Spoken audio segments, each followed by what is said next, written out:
For over 2 decades and 4 generations, the Honda Pilot has continued to rock the automotive world by offering style, capability, practicality, and most importantly, utility. And my love for this 3-row V6 all-wheel drive SUV glows just as red as its paint, but today we will be going through the ins and outs and the good and the bad of the new 2025 Honda Pilot, and I'll be showing you all why I love it so much.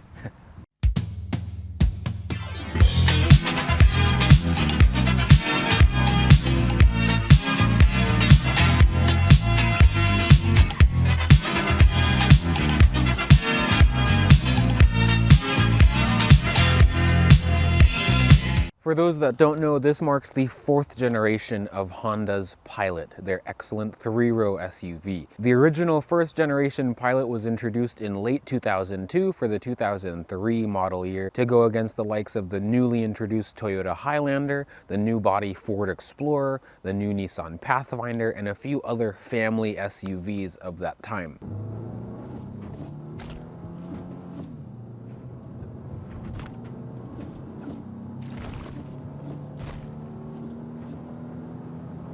The new Pilot offered seating for up to 8 passengers, a new powerful V6, and most importantly, safety compared to its predecessor, the Isuzu Rodeo or the Honda Passport.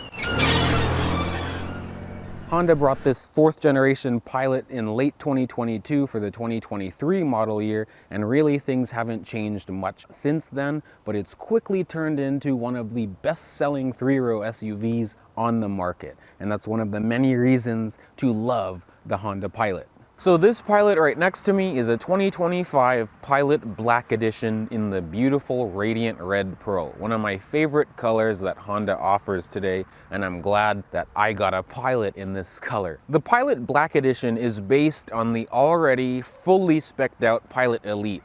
This only adds on top of that. And the Elite brings you a bunch of nice features like heated and cooled front seats, heated rear seats, a panoramic moonroof, a 360 view camera, and a bunch of other things we'll see in just a moment.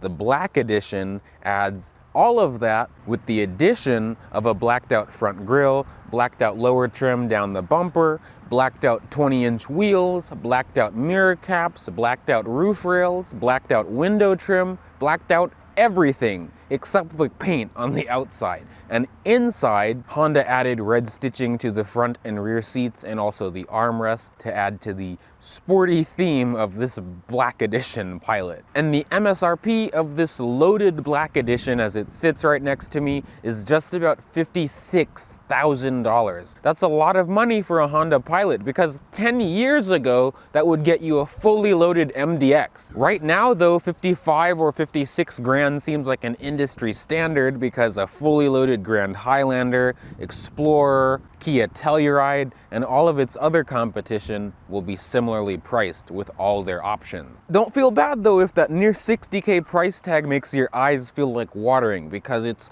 totally fair.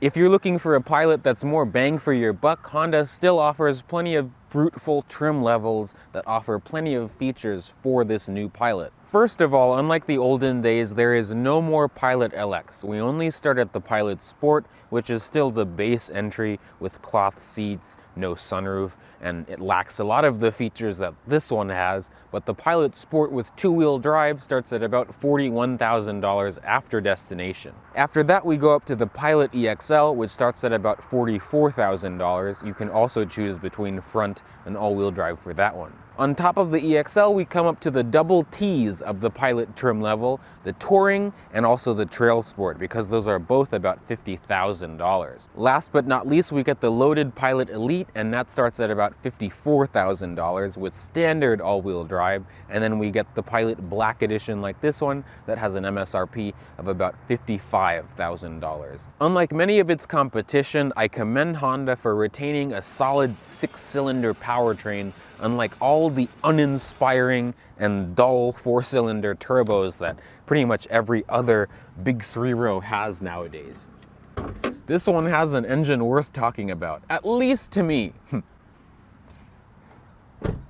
So this, my friends, is one of the many reasons why I love the Honda Pilot so much. Meet the J35Y8. This is a rendition of the venerable J-Series line of Honda V6 engines, and I have to say that the J35Y8, this is the most different a J-Series has been in 20 years, because first of all, instead of single overhead cam, this is double overhead cam. So it's supposed to rev quicker, but unfortunately, because of the dual overhead cams, we lose VTEC. It's not a big deal because I know it is a Honda Pilot, but it still sounded really good in the old 3.5.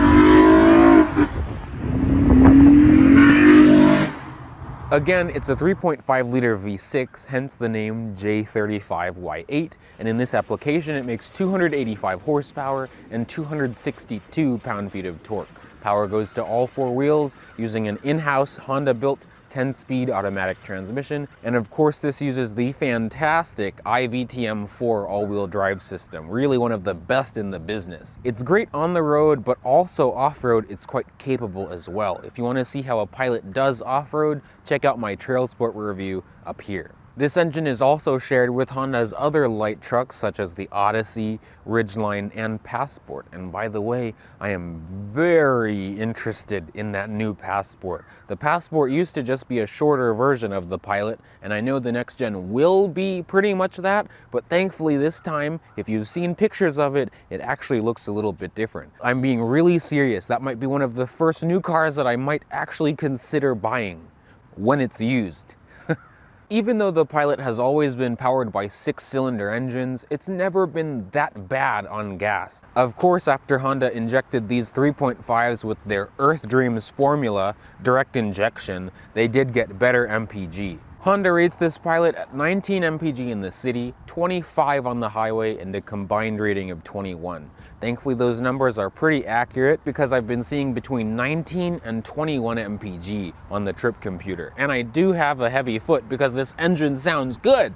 Also, as of right now, this 3.5 is and has always been the sole powertrain of the Pilot, so no hybrid is available. We've been waiting to see if Honda would introduce some sort of V6 hybrid Pilot, but I don't think that's going to happen. To me, that's totally fine, but in order to keep your 3.5 rolling until 300,000 miles, there are a few things to keep these things in tip-top shape. The biggest maintenance item that you'll have to do every 7 years or 100,000 miles, whichever one comes first, you've got to replace your timing belt. These are interference engines, so if your engine jumps timing, no more engine.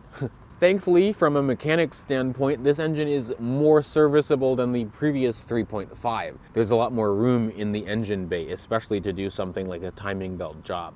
Now, clearly the Pilot is a big SUV. It's one of the bigger ones in its segment nowadays. This sits at 199 inches long, which makes it 8 inches longer than a second generation Honda Pilot. It's also 4.5 inches longer than the brand new Toyota Highlander, the normal one, not the Grand Highlander. And then it's 2 inches shorter than the full-size Toyota Grand Highlander. So this is a large SUV. It gives me a lot of confidence to put people about my height in the third row because I do fit back there. Again, because this Pilot is the black edition, it's running on these black 20-inch alloy wheels. The Elite and the Touring models will also have this design wheel, but just not painted in black. It's silver and gray. Unlike the Acura MDX, its platform mate, this one has normal suspension for the front and the rear, so it doesn't have any available adaptive suspension, air suspension, or anything like that. Much more reliable.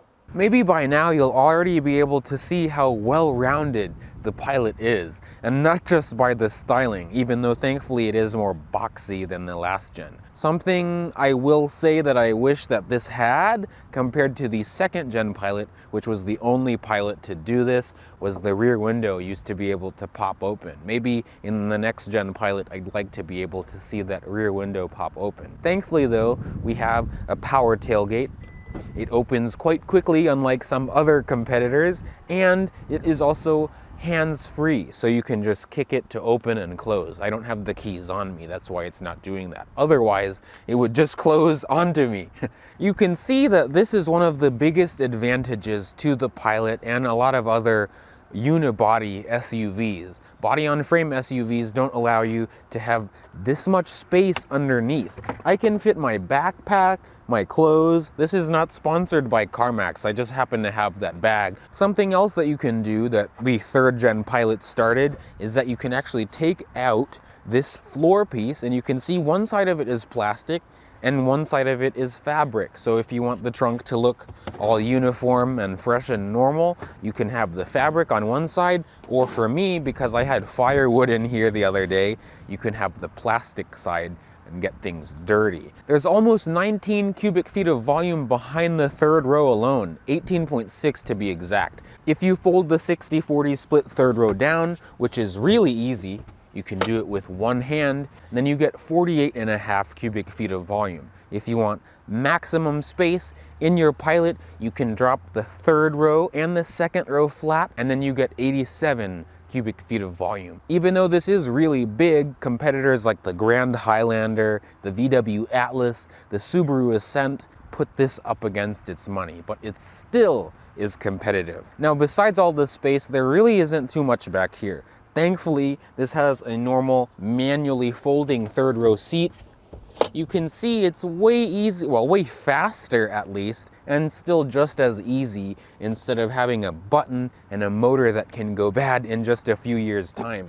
This, I can just pull this and the seat is up and nothing is going to break. Besides that, there's a button right here that turns on and off the hands-free tailgate. I like that it's a button back here instead of being buried in the menus in the infotainment system. Also, there's a power outlet back here in case if you have a flat tire, you can air up your tires. And also, speaking of spare tires, this one does have a spare. It is a donut and it's underneath the Pilot. Honda does rate the Pilot to tow.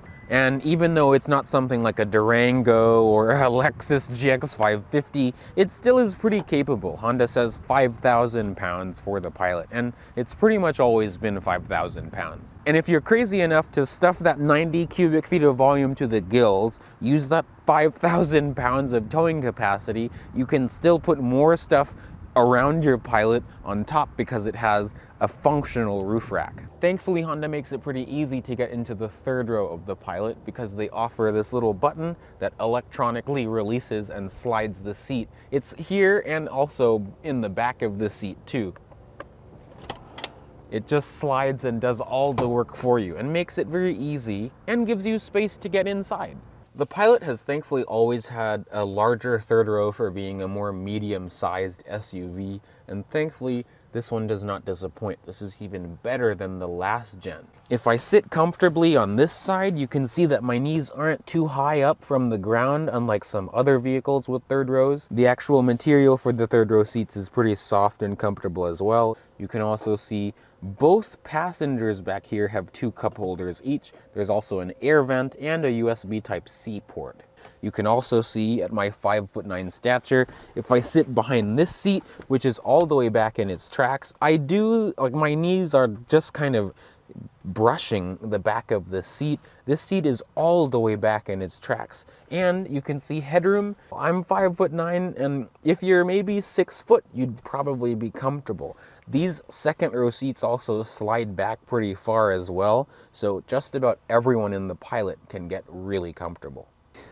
Things are even nicer in the 2nd row of the Pilot. 1, because it's not as cold as outside is, and 2, because it's actually quite nice back here. Things are more spacious, of course. This driver's seat is all the way back in its tracks because it's in its easy exit mode. But again, I'm 5'9", and I have great legroom. I can fit my feet comfortably under the seat. I have plenty of knee room. This seat does slide forwards and backwards like I showed you. Only the 2 outboard seats. There's also pretty much no center hump, so 3 people can sit back here. The middle seat is of course a little bit stiffer than the other 2 outboard seats, but it's still not bad. Headroom It's great, even with the panoramic moonroof. Both the outboard rear seats have heating, 3 stages of heating. Also, there's a rear climate control zone, thankfully, with 2 air vents. While I'm in the middle, there's a 115 volt power outlet. It's only 2 prongs. There's also 2 USB Type-C ports on the right side of that. So thankfully, there's connectivity everywhere back here. I also find it interesting that on the back sides of both the front seats, there's a little holder for your phone too. There's alongside the map pockets, which are pretty big and deep.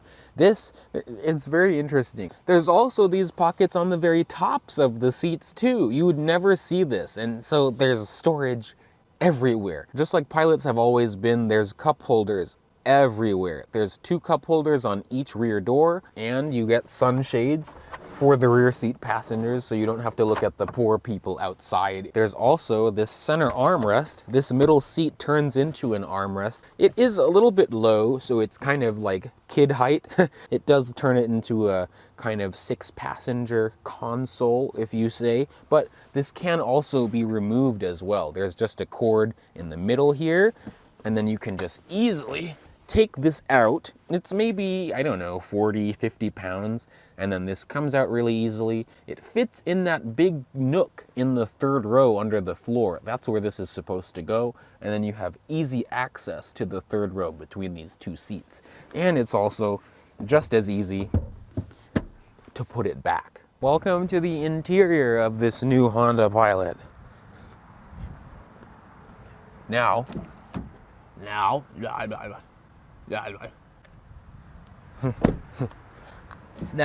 welcome to the interior of this new Honda Pilot. Oof, and I'm so glad this means that I'm almost ready to be in the warmth. But it is very nice in here, nicer than the previous gen Pilot. First of all, so I can turn on my heated seat. This is the key fob for the Pilot here. The normal Honda key fob with the lock, unlock, trunk release, remote start, and panic button. Did I do that right? I did do that right.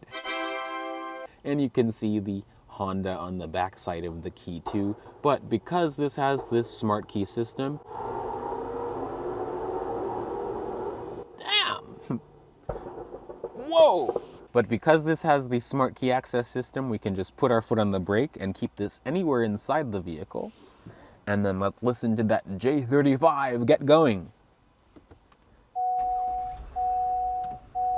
It's just that beep is so loud. Honda thankfully hasn't chosen to be too radical with their interiors, and they've chosen utility over style and flash, because I love how this interior is laid out.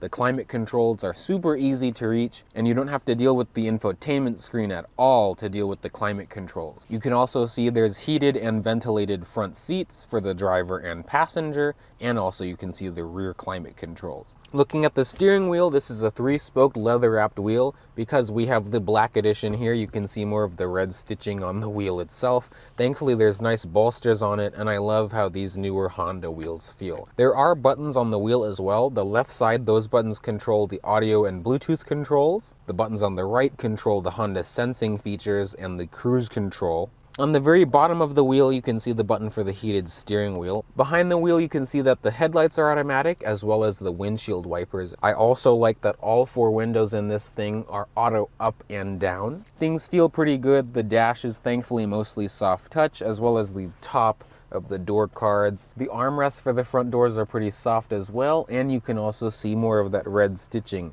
for this black edition. I almost forgot the horn. Has a good sounding horn, thankfully. And if we look up at the gauges, this is a full digital display, which was new on this gen of Pilot. Very easy to read, not too much going on. I also appreciate that this Pilot has a heads-up display. Thankfully, that one is also very easy to read as well, and it's bright. Some other notable buttons that I like in the interior of this Pilot, one of them is the windshield de-icer that comes in handy when it's really cold, but not right now. And also, I don't know if you can see, yeah, you can, the power folding mirrors. I love power folding mirrors. Now, if we look at the center display, you can see the 9-inch touchscreen display, which uses Honda's latest version of their Honda Link infotainment system. It's quite good, very quick, responsive. You do have Apple CarPlay and Android Auto, both wired and wireless. Thankfully, that's what I use most of the time. My friend Sofyan over at Redline Reviews, when this new gen Pilot came out, he said that he didn't like how small this screen was. And 2 years ago, when I first saw it, I was like, it's totally fine. Now, I guess because I've been in so many other cars with bigger screens, now hopping in this, it finally looks kind of small to me. So I'll give Sofyan that point. When you put the thing into reverse, you have a 360 view camera and a backup camera. Thankfully, both of them are quite clear. There's also many views. When you're in reverse, you have the option of a normal view and also a wide view. And of course, there's a top-down view as well. If you go into drive and then you push this camera button right here, you can see the front camera, and you can also see what the front wheels are doing with the cameras under the two wing mirrors. If you curb the wheels on this, shame on you. While we're talking about gears, this one has the 10-speed automatic transmission, and you can see in typical new Honda fashion, it's their push-button shifter. I have gotten used to it, honestly. I still do miss having a normal shifter, because sometimes when I drive, I just I rest my hand on my shifter.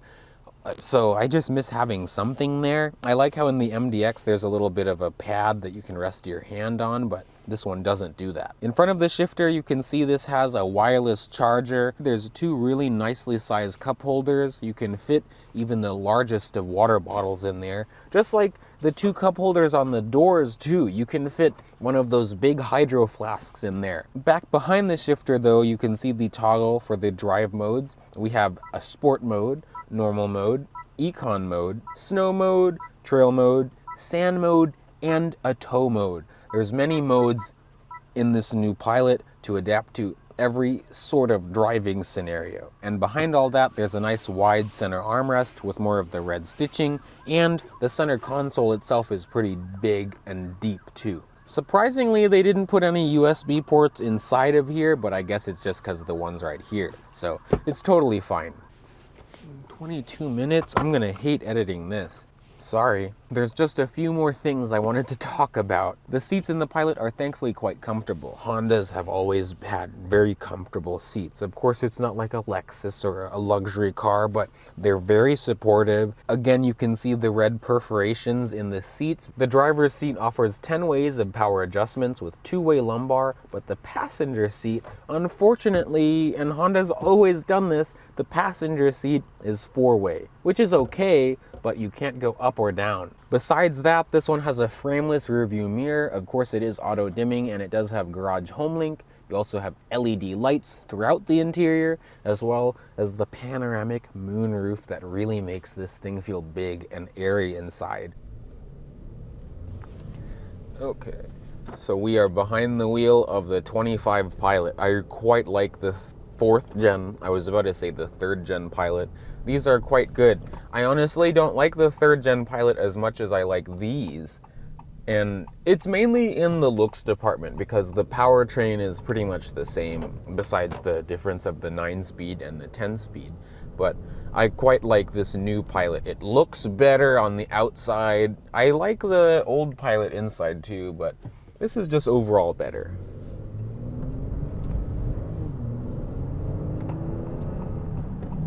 So we're gonna get onto the highway.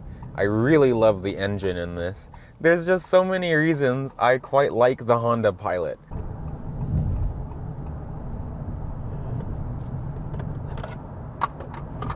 Okay.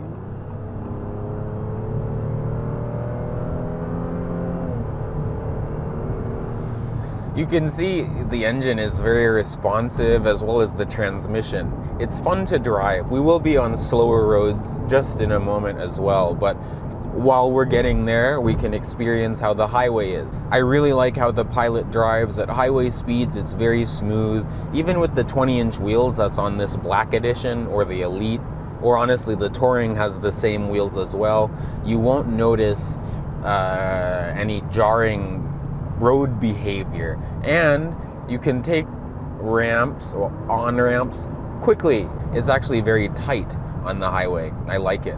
And you can see its counterpart, the MDX, which does drive sharper than this. It's interesting, you can see I can notice how Honda has tuned the Pilot to drive differently than the MDX. As you can see at highway speeds, this Pilot is very smooth, very comfortable, takes corners with authority. I really like how Honda tuned the steering in this. Of course, it's electronic power steering, so that it makes it pretty nimble.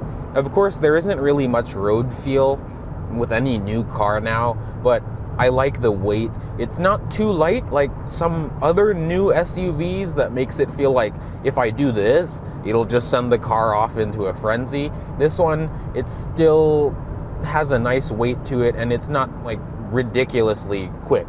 We can also briefly try out the Honda sensing features, so I can set my cruise control, and then I can do the lane keep assist and the adaptive cruise, and I'll set it at 2 car lengths. And you know, Hondas are very seamless. The car sees both of the lanes. If it sees both of the lanes, then it'll have 2 green lines in the gauges. But you will still have to touch the steering wheel at some point, but it's nice. It'll negotiate this corner. No! And then the easy pass goes all the way flying. It almost negotiates the corner. It's not like a full self-driving like in a Tesla, but it is more of an assistant than something to actively drive the car. Thankfully, things aren't really too noisy on the highway. The big mirrors do make a little bit of noise, and if you close the moonroof shade, it does get quite quieter in here, but I'm very comfortable. The seats are comfortable. There's no complaints about this car. And thankfully in this car, it really doesn't feel like it takes much effort to get those good MPGs. I know it's not a hybrid, but for something with a real V6 and a good sounding engine like this, the Pilot also handles pretty well too. But thankfully, we're coming up to this straight here, and I can put the transmission in sport mode. And you can see my competition, the new Toyota Highlander. This one looks like a new one with that 2.4 turbo, so it's time to show who's boss, the J Series or the turbo.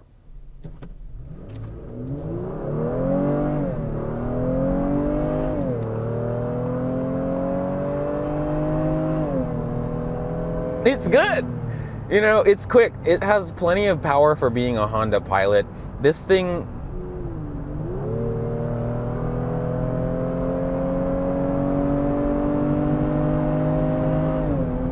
I just wanted to be able to demonstrate the sounds of the J Series because it's great.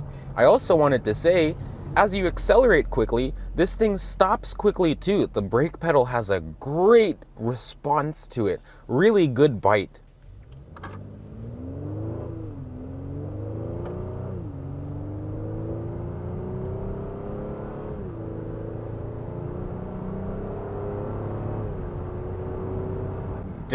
It's an excuse to give you some J Series sounds, because this is one of my favorite sounding engines, the Pilot. It sounds good, and this thing really has good power and good response. It's not sporty, but it'll do it with confidence too, because the VTM4 system in this thing is one of the best all-wheel drive systems in the business for on and off-road. Let's do another one.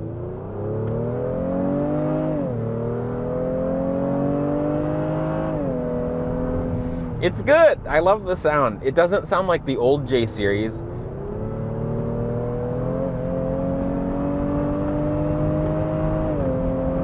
But it gets up to speed fast, and this isn't like the MDX or, you know, the MDX Type S. It is just a Honda Pilot, so there's no need to be driving a Pilot this quickly, but if you ever need to do it and need to go corner carving, or if your second car, which is the fun car, is broken and it happens to be Saturday and you want to go corner carving, you can take the family Pilot out for some good weekend fun. So that, my friends, concludes our time with this radiant red Honda Pilot Black Edition. It's always a pleasure to drive the Honda Pilot. I love the Honda Pilot. Again, thank you to Honda for letting us drive and experience this Pilot today. I hope you all enjoyed this up close and personal look at Honda's newest 3-row SUV. This thing is already really great, so I only hope that Honda improves on what they have. I'm also excited to see that future Passport. I will not let myself go on too much of a tangent, but I appreciate you all watching, liking, commenting, and subscribing. Also, thank you for 30,000 subscribers. That's really cool, but I'll see you guys in the next video. Bye, peeps.